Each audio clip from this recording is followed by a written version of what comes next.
It's the too much flour face reveal, y'all. And yeah, it's just a very lucky day for all of you to see me. Who Too Much Flour really is. It's me. Anyways, I wanted to share some content that was really special to my heart. And so, here we go. Yeah.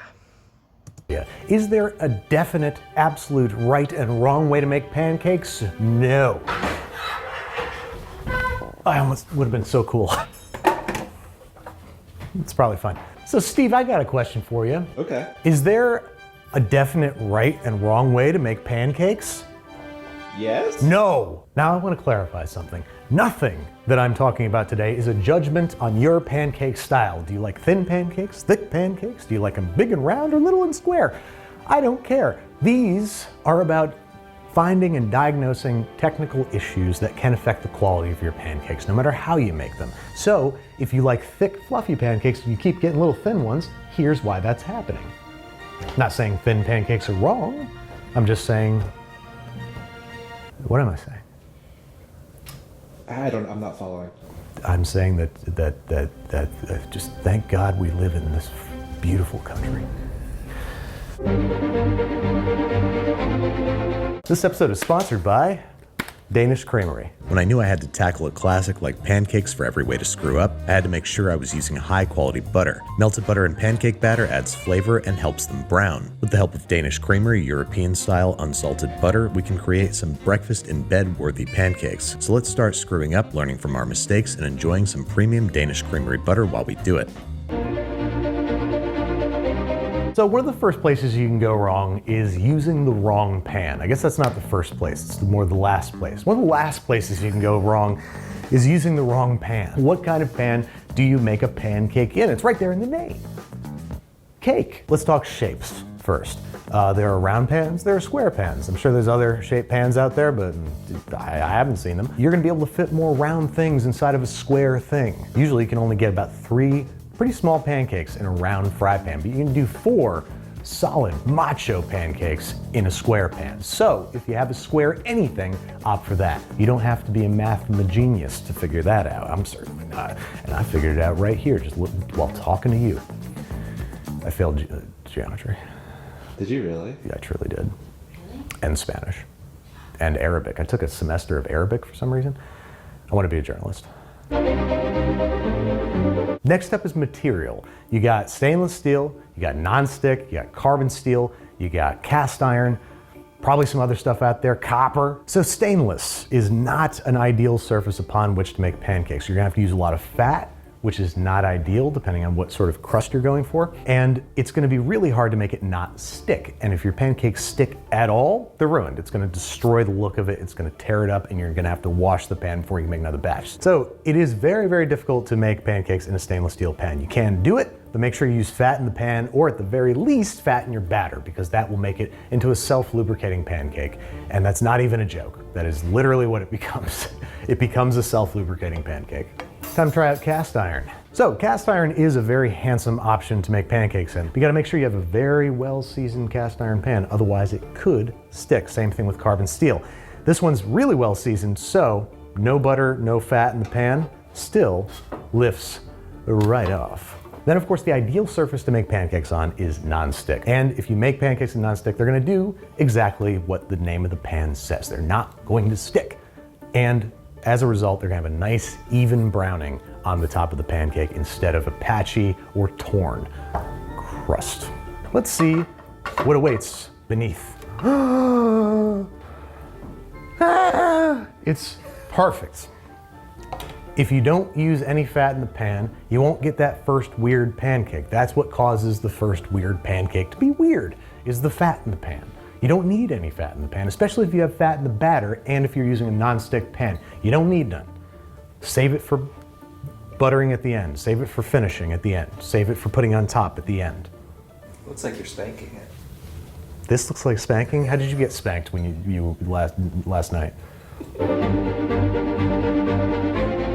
Preheating is not only important for evenness, it's also important for browning. I have here a cold pan placed immediately over medium-high heat.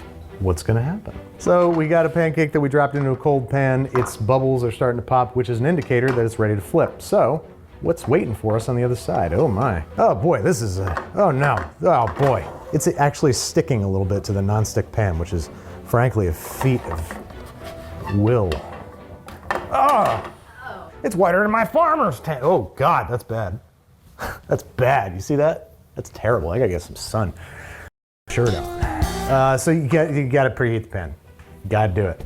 This is a big pan, so I'm scooting it around a little bit to make sure that it's getting heat all over. Otherwise, look at the shape of the flame. It's round. Round's bad, except for pancakes. The heat, especially with cast iron, is being absorbed and disseminated and spread out, which is awesome. But it's still going to have a major hot spots and cool spots, which you don't want. You want a nice, evenly hot, flat surface. So even in an ideal square pan like this one, you can run into problems like uneven heating. How do we solve for that? Well, there's two ways. First, preheat slowly and patiently, not over medium-high heat, but like medium-low heat. So it's giving it more time to absorb heat slowly and spread it out. And keep the pan moving around to make sure that you get even coverage all over. But a much easier thing to do is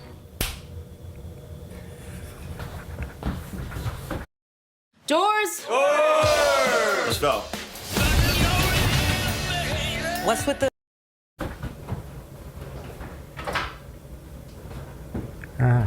what was I gonna do? It was a griddle. And let me tell you why you want to use a griddle. Not only is it not round, so you can fit a lot of pancakes on there. This is a very, very big one, but even in a normal size pancake griddle, you can fit a lot of pancakes. You probably make at least 6 at once. I can probably get 9 going on here without breaking a sweat. And you don't have to use it for just pancakes. You use it as a plancha. You could use it to make all breakfast. You fry eggs on here, you fry bacon. You do all manner of different pleasurable activities on this surface. Not those. Other reasons to use a griddle: heats very evenly. You don't have to worry about hot spots as much. And plus, you get this thing, which is why does this exist? Pancake mix. Sorry. Pancake mix is fine. If you don't have the time to be measuring out ingredients and doing all this stuff, then I get it. Get some pancake mix. It also has other uses outside of pancakes. I like to fry my chicken in pancake mix because it's got leaveners in it. But therein lies the rub. You don't know how fresh these leaveners are. These leaveners might be well past their prime. You can't smell it, you can't taste it, you can't see it, but you'll feel it. Expired leaveners don't work. They lose their efficacy over time, so you need fresh baking powder to get tall, fluffy pancakes. It also just doesn't taste as good as homemade. It just doesn't. But that being said, I've certainly used it, you've certainly used it, and that's fine. It's fine. It's just flour and leaveners, not the end of the world. But you are rolling the dice a little bit. I do recommend making your own, but no judgment if you're reaching for the quicker option of biscuity pancakes. I'm trying to say Bisquick. These two batters were made with the exact same recipe with the exact same type of ingredients. But this one is super thick. This one, well, it's watery as a daisy. What the happened here? Well, I'll tell you. One was made with baking powder that expires in 2 years' time from now, and the other was made with baking powder that expired back in February. This is expired, and you can't just keep using expired baking powder. It stops working. I swear to God, these are the same exact recipe, but one is made with expired baking powder, the other one was made with fresh. You gotta make sure your baking powder's not expired. Otherwise, your pancakes are gonna end up like this. Not only is the batter with the old leavener in it baking up thinner, it's also baking up paler. That's because baking powder lowers the temperature at which the Maillard reaction occurs. Therefore, it helps with browning. So this guy turned out thicker and browner. And that's how I like him. Oh, holy Okay, so I got this griddle real hot. What could go wrong? Preheating is different from overheating. Preheating means that you're heating it for a while so that the heat is well absorbed and distributed throughout the cooking surface. Overheating means that the surface is too hot. Usually you want to flip the pancake when you see bubbles starting to break the surface. So this one looks done, but it's still pretty liquidy on top. I don't know what's going to happen here. Oh!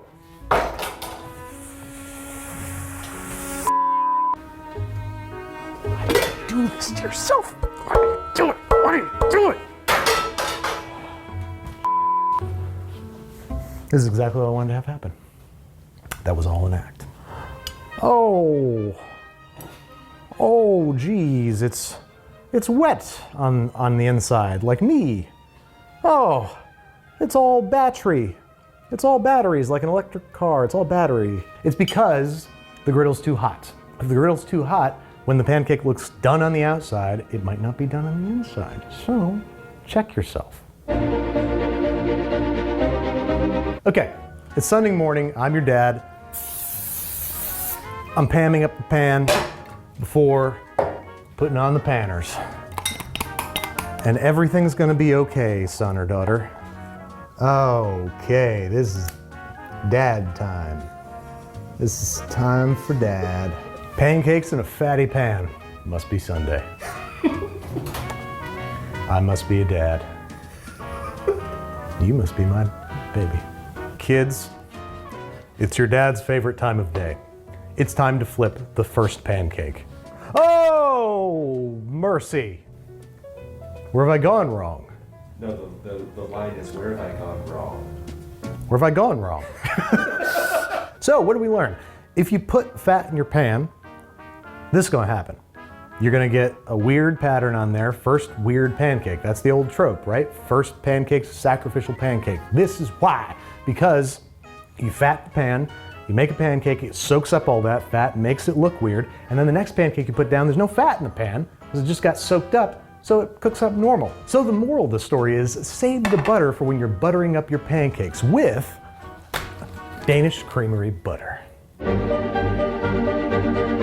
Okay, pancakes batter's mixed, but there's still lumps in there.